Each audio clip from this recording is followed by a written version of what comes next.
அவங்க அப்பா வந்து அவருக்கு யார் இருக்கா சொல்லுங்க, சந்திரசேகருக்கு யார் இருக்கா? அவர் பையனை தவிர இன்னொரு பொண்ணு இருந்தால் கூட பரவாயில்ல, ஏதோ அவங்க கொடுத்தா அங்கே கொடுத்தா அந்த பிரிவினைகள் வர வாய்ப்புகள் இருக்குது. ராமதாஸ் ஃபேமிலியில் நடக்கிற மாதிரி. சந்திரசேகருக்கு என்ன பிரச்சனை? யாருமே இல்லை அவரை தவிர. ஆனால் அவர் இன்னைக்கு நெருங்க முடியாமல் இருக்குன்னா எப்படி ஒரு வளையம் அமைக்கப்பட்டிருக்கிறதுங்கிறது பத்திரிகையாளர் உங்களால் யூகிக்க முடியாது. நீங்க தான் சொல்லணும். இப்போ ஒவ்வொரு ஊரத்துக்கும் அந்த இடத்துல வெற்றி பெறணுங்கிறது ஒரு தலைவருக்கு எண்ணமா இருக்கும். ஒரு சிஎம் ஆகணும்னா எல்லா இடத்துலையும் போய் ஜெயிக்கணும். அப்ப கன்னியாகுமரி மாவட்டத்தை பொறுத்த மட்டும் திருநெல்வேலி மாவட்ட எல்கைகள் எல்லாம் என்னுடைய செயல்களும் திட்டங்களும் அங்க மிகப்பெரிய அளவில் கொண்டு சேர்த்திருக்கேன். நான் யார்கிட்டையுமே பிடி கொடுக்கல. என் தலைவன், நான் வாழ்க்கையை ஒருத்தனுக்காக வாழ்ந்தேன், அவனுக்காகவே தியாகம் செய்தேன், அவருக்காகவே பார்த்துக்கிட்டு இருக்கிறேன்.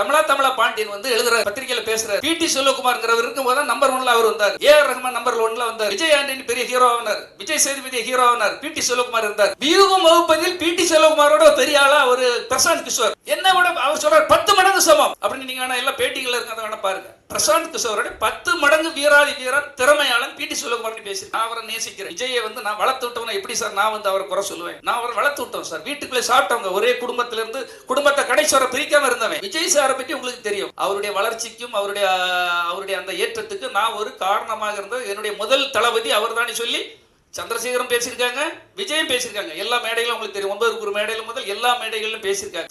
அப்படி என்ன தப்பு பண்ணிடுவேன்? படம் ஃபெயிலியர் ஆகி போச்சு. சரி, என்ன ஏன் மன்னித்து ஏன் உள்ள எடுக்க கூடாது? எம்ஜிஆர் எத்தனை வரை மன்னிச்சிருக்காரு? ஜெயலலிதா அம்மா எத்தனை வரை மன்னிச்சிருக்காரு? கலப்பை மக்கள் இயக்கம் பிடி செல்வகுமாருடைய ஆதரவு இல்லாமல் எந்த கட்சியும் அங்கு வின் பண்ண முடியாதுன்னு புள்ளி வரத்தோட போட்டு விட்டாச்சு. சரி, ஏன் என்ன எடுக்க உங்களுக்கு என்ன தயக்கம்? யார் தடுக்கிறார்கள்? விஜய் மக்கள் இயக்கம் தொடங்கலான்னு சொன்ன உடனே மாநாடு போடணுங்க. மாநாடு போடுறதுக்கு பட்ஜெட் இல்லை.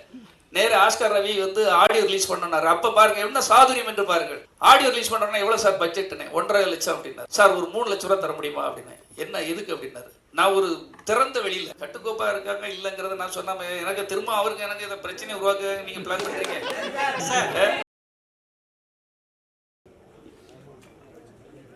ஒரு ட்ரூவா இல்ல வேற ஒரு 2 படங்களுக்கான கதையை ரெடி பண்ணி வச்சிருக்கிறேன். கண்டிப்பாக அதாவது ஒரு நவம்பருக்குள்ள ஒரு படம், அது சீக்கிரத்தை அனௌன்ஸ் பண்ணிடும் சார். அதுக்கான டிஸ்கஷன் நடந்துட்டு இருக்கு சார்.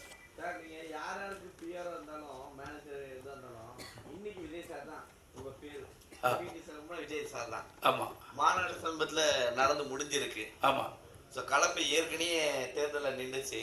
ஆமா, ஆட்சியில பங்கு வர சொல்லியிருக்காரு. கலப்பை கேட்குமா? அதான் நான் சொல்றேன்ல சார், இன்னைக்கு சூழ்ச்சியும் துரோகங்களும் கலியுகத்துல சூழ்ச்சியும் துரோகம் தான் அதிகமா இருக்கு சார்.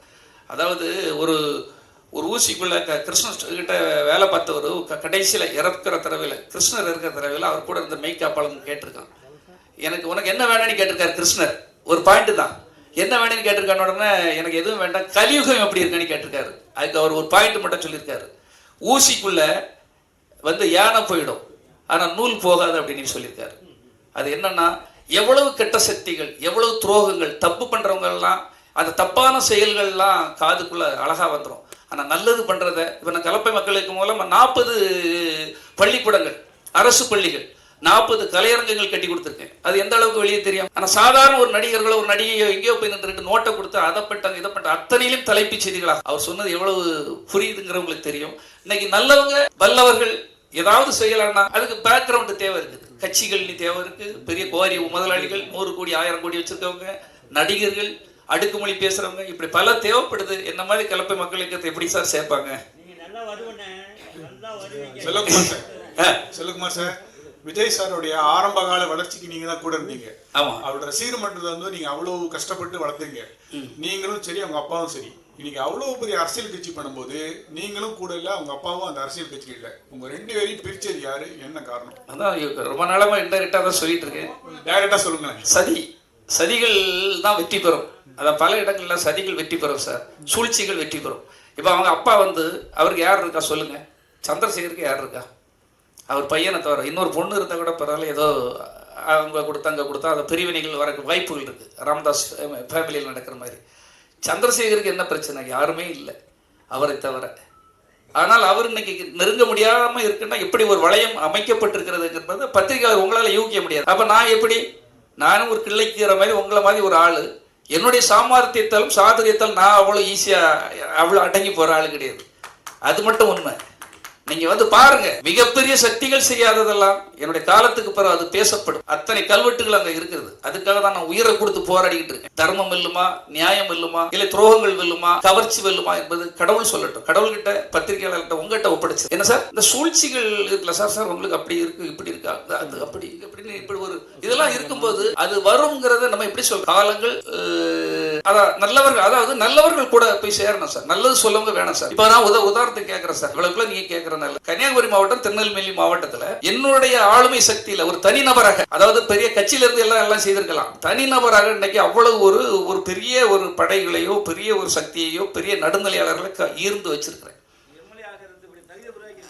அந்த என்னுடைய ஒரு செல்வாக்கு வந்து எந்த எம்ஜிஆர் எப்படி எதிரியா இருந்தாலும் கூட எடுத்துக்கிடுவார், கலைஞர் எப்படி சாதுரியம் எதிரியா இருந்தாலும் அவங்க கட்சிக்கு பலம் வேண்டும். ஒவ்வொரு மாவட்டத்தில் அங்கு காவலன் மாதிரி, ஊர் காவலன் மாதிரி வேணும். அப்ப ஏன் என் பேர் அங்க அடிபடாம இருக்குது? நான் கேட்கிறேன், உங்ககிட்ட கேள்வி கேட்கிறேன், நீங்களே எழுதுங்க. நீங்க தான் சொல்லணும். இப்போ ஒவ்வொரு ஊருத்துக்கும் அந்த இடத்துல வெற்றி பெறணுங்கிறது ஒரு தலைவருக்கு எண்ணமா இருக்கும். ஒரு சிஎம் ஆகணும்னா எல்லா இடத்துலயும் போய் ஜெயிக்கணும். அப்ப கன்னியாகுமரி மாவட்டத்தை பொறுத்த மட்டும் திருநெல்வேலி மாவட்ட எல்கைகள் எல்லாம் என்னுடைய செயல்களும் திட்டங்களும் அங்க மிகப்பெரிய அளவில் கொண்டு சேர்த்திருக்கேன். வெறுமனே அவர் வந்து அப்படி பண்ணிடுவார் இப்படி பண்ணிடுவார் வந்தா பண்ணுவாருங்கல்ல, செய்து காட்டியாச்சு. எந்த ஒரு அரசியல் பின்னணியும் இல்லாமல், படைபலமும் இல்லாமல் செய்து காமிச்சாச்சு. அவர் சொன்னார்ல, வள்ளலார் அவங்க பேரவை தலைவர் இருக்காரு, அவர் சொல்றாரு, நான் சொல்லல. நீங்க எல்லார்கிட்டயுமே கேளுங்க. அப்ப என்ன மாதிரி ஒருத்தரை பயன்படுத்த பிற கட்சிகள்லாம் விரும்புறாங்க. உங்களுக்கு ஒண்ணு புரிஞ்சுக்கிடுங்க, நான் யார்கிட்டயுமே பிடி கொடுக்கல. என் தலைவன், நான் வாழ்க்கையை ஒருத்தனுக்காக வாழ்ந்தேன், அவனுக்காகவே தியாகம் செய்தேன், அவருக்காகவே பார்த்துக்கிட்டு இருக்கிறேன் எல்லாத்தையும். சார், உங்களுக்கு எம்எல்ஏ சீட் கொடுக்க கூடாதுன்னு சொல்றது வந்து பொதுச் செயலாளரா? கொடுக்க கூடாதுன்னு சொல்லல. ஏன் இப்போ எல்லாத்தையும் தேடி போறீங்க இல்லையா? நான் இப்ப கேட்கிறேன் சார், தமிழா பாண்டியன் வந்து எழுதுற பத்திரிகையில பேசுற பிடி செல்வகுமார்ங்கிறவர் இருக்கும்போது நம்பர் 1ல அவர் வந்தார். ஏஆர் ரஹ்மான் நம்பர் 1ல வந்தார். விஜய் ஆண்டனி பெரிய ஹீரோ ஆனார். விஜய் சேதுபதி ஹீரோ ஆனார். பிடி செல்வகுமார் இருந்தார். வியூகம் வகுப்பதில் பிடி செல்வகுமாரோட பெரிய ஆளா ஒரு பிரசாந்த் கிஷோர். பீகார்ல டெபாசிட் இழக்கிற ஆளை கொண்டு 10,000 கோடியை கொடுத்து அவனை விட்டு சேர்க்கிறீங்க வியூகம் வகுக்கணும் அப்படின்ட்டு.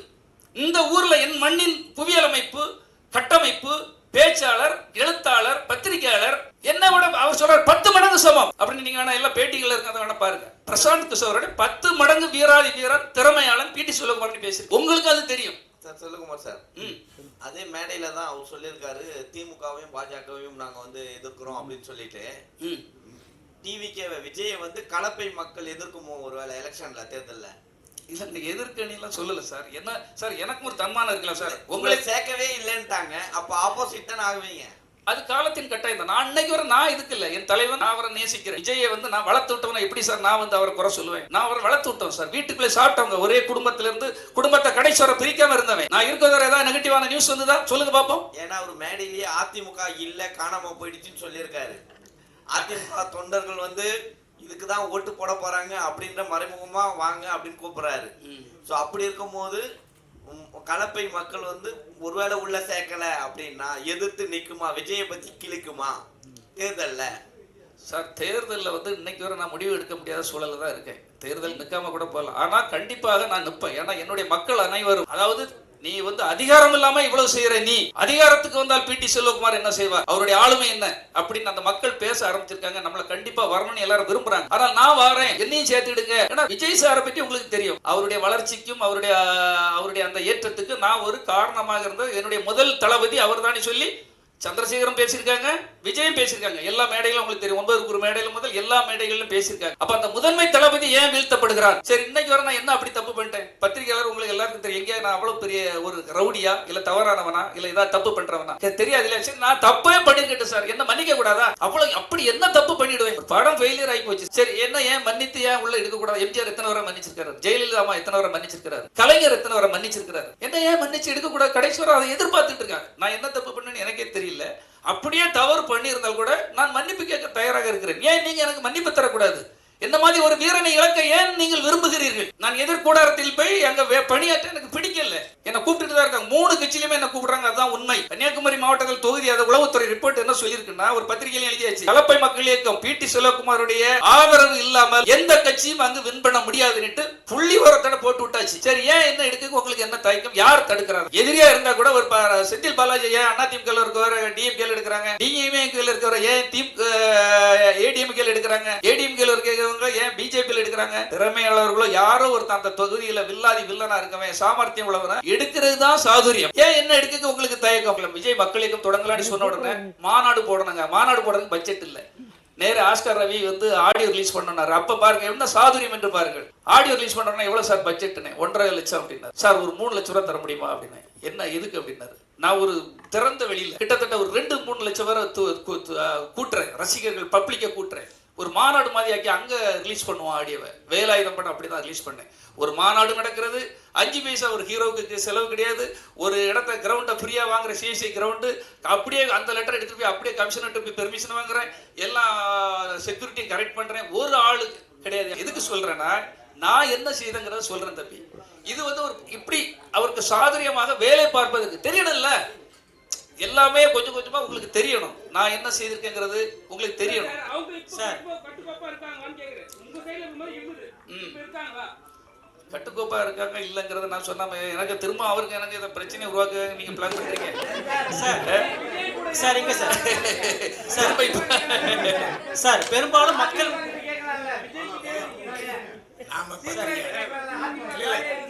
பிடி செல்வகுமார் சார், பெரும்பாலும் மக்கள் நல பணிகள்லாம் பார்த்தீங்கன்னா ஒரு இயக்கம் ஆரம்பிக்கப்படும், ஒரு அமைப்பு ஆரம்பிக்கப்படும், ஒரு கட்டத்தில் பார்த்தீங்கன்னா ஆட்சி கைப்பற்றணும், அதிகாரத்தை கைப்பற்றணும் அப்படின்னு அரசியல் கட்சியாக மாறும். ஸோ இந்த கலப்பை இயக்கம் ஒரு கட்டத்தில் அரசியல் கட்சியாக மாறுமா? கண்டிப்பாக அரசியல் இயக்கமா மாறும். அதுக்குள்ள எல்லா இதுவும் என்கிட்ட இருக்குது, துணிச்சல் இருக்கு. நான் சொல்றேன் இல்லையா, வீழ்ந்து போயின்னு சொன்ன அந்த பீனிக்ஸ் பறவை வந்து உங்களுக்கு உதாரணமா சொன்னேன். பத்திரிகையாளர்கள் யாரும் அவ்வளவு ஈஸியா, எல்லாருக்குள்ளயும் உங்களுக்குள்ள திறமை உண்டு. நான் ஒரு பத்திரிகையாளர், எப்படி என்ன வீழ்த்த முடியும்? தனிநபராக தானே போராடிட்டு இருக்கேன். இப்ப யாருடைய பேக்ரவுண்ட்ல நான் பண்ணிட்டு இருக்கிறேன் சொல்லுங்க பார்ப்போம். தனிநபர், தனிநபரின் படை. என்கிட்ட வேணா கொஞ்சம் படையா இருக்கலாம், ஆனா நிச்சயமாக அது வந்து மிகப்பெரிய அளவில் நீங்களே பேசுற அளவு உங்க கை அப்படி எழுதுக்கு வரும். இப்படி ஒருத்தன் இருந்திருக்காங்கிற வரலாறு என்னன்னா தெரிஞ்சே சிலவங்க தப்பு பண்ணுவாங்க. இவரை இப்படி நம்ம போயிட்டா அவங்களுக்கு அவங்க இது போயிடும். ஒண்ணு அதான். இப்ப நம்மள மாதிரி ஒரு சிந்திக்க தெரிஞ்சவன், நல்லா பேச தெரிஞ்சவன், உண்மையை சொல்ல தெரிஞ்சவன், கட்டுக்கோப்பா கட்டமைப்பை உருவாக்க தெரிஞ்சவன். கட்டமைப்பை நம்ம தானே உருவாக்கணும். இப்ப இந்த 4-5 வருடமா என்ன அவர் மேல போயிட்டாரு, அதை அறுவடை செய்வதற்காக வரப்பட்டவர்கள். பறவைகள் அங்கே தண்ணீரோ அங்க எல்லாம் வற்றி போயிட்டா அற்ற நீர் பறவை போல அவ்வளவு பறந்து போயிடும். நாங்கெல்லாம் எல்லா கஷ்டத்திலையும் நின்றவங்க.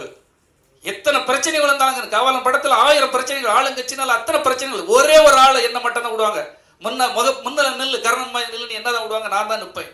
அது படம் ரிலீஸா இருந்தாலும் சரி, படத்துக்கு பிரச்சனையா இருந்தாலும் சரி, ஒரு தோல்வி படத்துக்கு பிறகு ஒரு டிஸ்ட்ரிபியூட்டர்கிட்ட பேசதா இருந்தாலும் சரி, எதுவா இருந்தாலும் அங்க நின்றவன் பிடி செல்வகுமார் தான். இப்ப நம்ம வந்து கண்டிப்பாக அவர் ஒரு காலகட்டத்தில், எந்த காலகட்டத்திலேயாவது ஒரு காலகட்டத்தில் எல்லாரும் தேவை தானே. நம்ம ஒன்றும் தேவதூதர்கள், நம்ம எல்லாம் உச்சத்திலிருந்து கீழே குதிச்சவர்கள் அல்ல. அது என்னைக்காவது எல்லாருக்கும் தெரியும். இல்லை கூட இருப்பவர்கள் ஏதாவது மாறுவாங்க, அந்த மாற்றங்கள் நிகழும்போது நிச்சயமாக நம்ம அவங்க கூட பயணப்படுவோம் என்பதுதான் என்னுடைய. ஆமா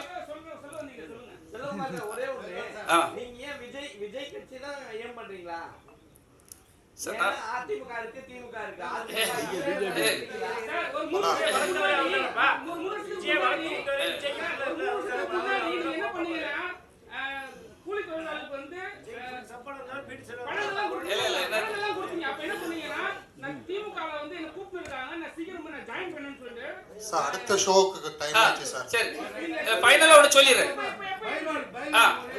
ஃபைனலுக்கு கேட்டுருங்க. அதாவது எந்த காலமும் இதே போல இருக்காது. இன்னைக்கு நிரந்தர எதிரிகளும் கிடையாது, நிரந்தர நண்பர்களும் கிடையாது, துரோகமும் கிடையாது, நட்பும் கிடையாது. என்னைக்கே ஒரு நாள் நல்லது நடக்கும். நம்ம சேவை செய்யறோம். அப்படி இல்லை என்றால் கூட காலம் தீர்மானித்தால் தனித்து நின்று கூட கண்டிப்பாக நான் ஜெயிப்பேன். அந்த நம்பிக்கை எனக்கு இருக்கிறது. எது வேணாலும் செய்வேன். பைலான் சார் ஏதோ பேசணுங்கிறாங்க, பேசுவாங்க. இங்க இருக்கவங்களே செல்வகுமாரோட அதிகமா தொடர்பு வச்சுதான் நான் தான். அதை யாரும் மறக்க முடியாது. யாராவது எனக்கு சீனியர் இருக்காங்களா? அவரை பற்றி அணுகணுதாக தெரிஞ்சவர் நான். அவர் வந்து எந்த பிரச்சனையை தொட்டாலும், எந்த தொழிலை தொட்டாலும் அது மேன்மையை அடையக்கூடியவர். ஜோசியை பத்தி நடத்தி தமிழ்நாட்டிலேயே லாபம் சம்பாதிச்சார் அவர் தான். இல்லைன்னு யாருக்காவது உங்களுக்கு தெரியுமா? அந்த மாதிரி நான் இப்போ உங்களுக்கு கேள்வி கேட்குறதுன்னா, நீங்கள் பத்திரிகையாளர், பத்திரிகை உரிமையாளர், நிருபர், PRO, production manager, production executive, தயாரிப்பாளர், இவ்வளவு பன்முகங்கள் கொண்ட உங்களுக்கு பிடிச்ச தொழில் எது? மனநிறைவை தந்த தொழில் எது?